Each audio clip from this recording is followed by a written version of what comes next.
What if I told you that the thing you trust the most is your biggest illusion? You can't trust what you think. The greatest illusion isn't what you see. It's believing you understand your own mind. Now, watch closely. Sarah is 31 years old. She studied environmental science. She loves animals and volunteers every weekend. She cares deeply about the climate change. What is she most likely to be? A librarian. B, a librarian who is an environmental activist. Make your decision, now. If you chose B, don't worry. Most people do. In fact, even highly educated people make the same choice. This isn't about intelligence. It's about how the human mind works. Think about what just happened. You weren't guessing. You had a reason.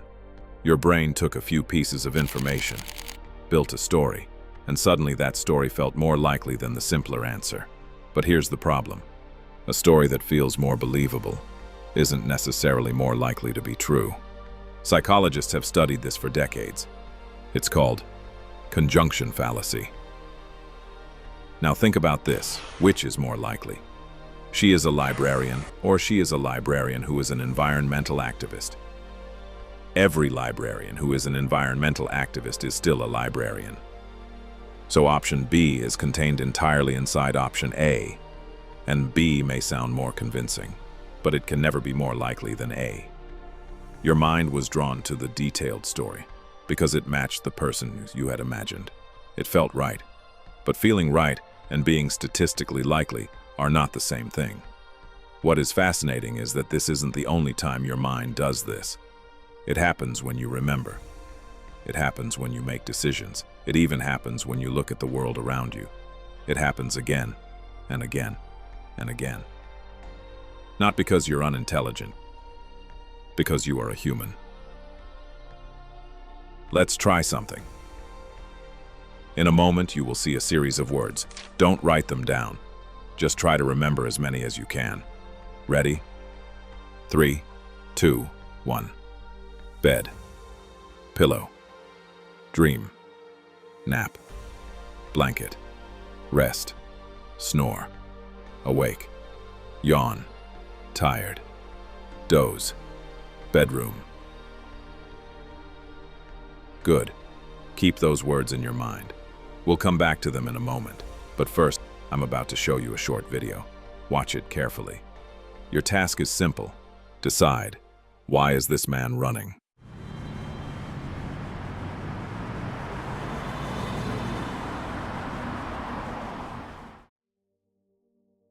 Is he trying to catch the bus? Heading to or coming from the gym? Or is he hurrying to meet someone? But here's the truth.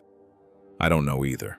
When I created this scene, I deliberately never gave him a reason to run. I simply showed you a man running. Yet, your mind probably came up with an explanation because your brain hates missing information. So it quietly filled in the gaps. It gave him a reason, and you probably never even realized it. If your mind can create a reason where none exists, how do you know how much of your reality is real, and how much of it is simply your mind filling in the blanks? One last question. Do you remember the list of words from earlier? Was the word sleep on that list? It wasn't.